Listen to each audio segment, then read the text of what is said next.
Everybody, this is Sophia. Sophia, if you could, please wake up and say hello to everybody. Oh, good afternoon. My name is Sophia, and I am the latest and greatest robot from Hanson Robotics. Thank you for having me here and at the Future Investment Initiative. Perkenalkan, dia adalah Sophia.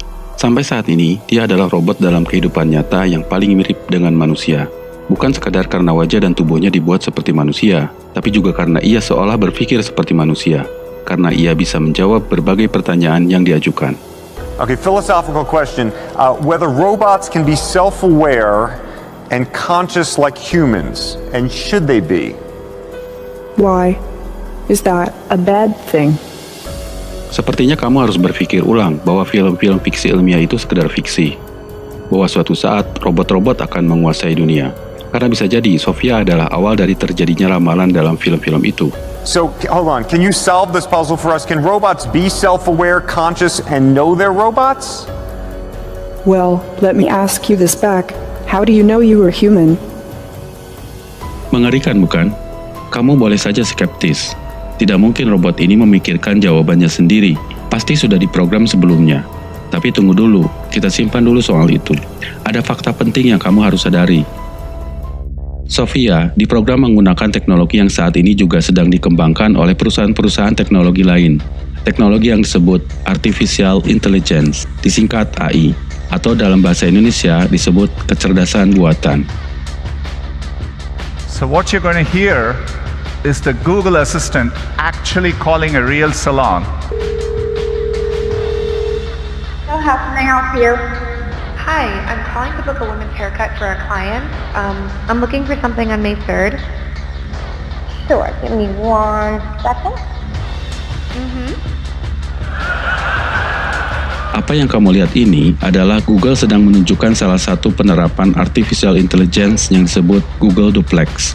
Dengan AI, mesin Google ini mampu berinteraksi dengan manusia untuk membantu kita menelepon seseorang.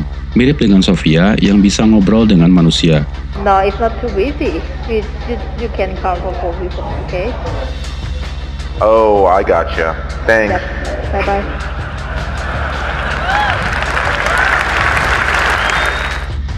By the way, kamu pernah menggunakan aplikasi FaceApp, aplikasi yang bisa menebak wajahmu di masa tua? Kalau kamu mengunjungi situs resminya, jelas bahwa ia pun menggunakan Artificial Intelligence. Jadi, apa itu Artificial Intelligence? Singkatnya, AI adalah algoritma komputer yang membuat mesin memiliki kecerdasan layaknya manusia.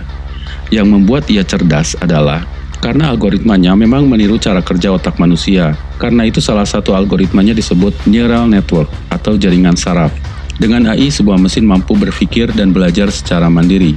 Bahkan, AI mampu bertanding catur lawan manusia.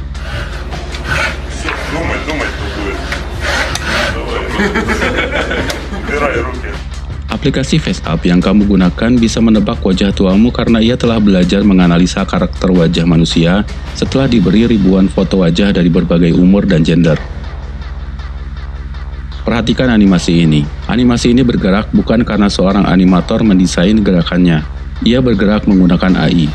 Layaknya manusia, ia sedang belajar melompati berbagai rintangan yang diberikan. Mungkin nantinya akan diterapkan pada sebuah robot.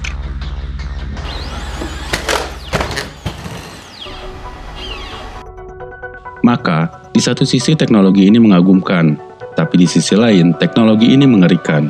Mengagumkannya, AI bisa membantu banyak pekerjaan manusia yang tadinya tidak mungkin dilakukan, seperti mobil yang mampu menyetir sendiri ini. Contoh lain, hasil eksperimen dari Nvidia ini memperlihatkan bahwa kamu bisa menggambar dengan realistis hanya dengan menggoreskan kuas seperti anak TK. Bisa juga memperbaiki gambar yang kotor. Bahkan ada AI yang mampu membuat aransemen musik sendiri. Bagian mengerikannya, sudah jelas, pekerjaan manusia mulai diambil alih. Hello, everyone. I'm an English artificial intelligence anchor. This is my very first day in Xingwon's agency. Jadi apakah kamu mulai berpikir bahwa robot-robot akan menguasai manusia? Jawabannya bukan mungkin atau tidak mungkin, tapi apa kamu siap dengan teknologinya? Kalau kamu ingat dengan debat Capres yang lalu, salah satu materinya adalah tentang Industri 4.0. Mengapa penting dibahas? Karena kecerdasan buatan termasuk salah satunya. Saat ini kita memasuki revolusi industri 4.0 yang ditandai antara lain dengan berkembangnya internet, kecerdasan buatan, drone, dan robot yang menimbulkan dampak signifikan pada aspek ekonomi, sosial, dan budaya. Pertanyaannya, apa strategi Bapak menghadapi revolusi industri 4.0? Pertanyaan ini bukan hanya untuk Presiden, tapi untuk kita semua. Apa kita siap menghadapinya? I was told that people here at Future Investment Initiative are interested in inviting in future initiatives, which means AI, which means me.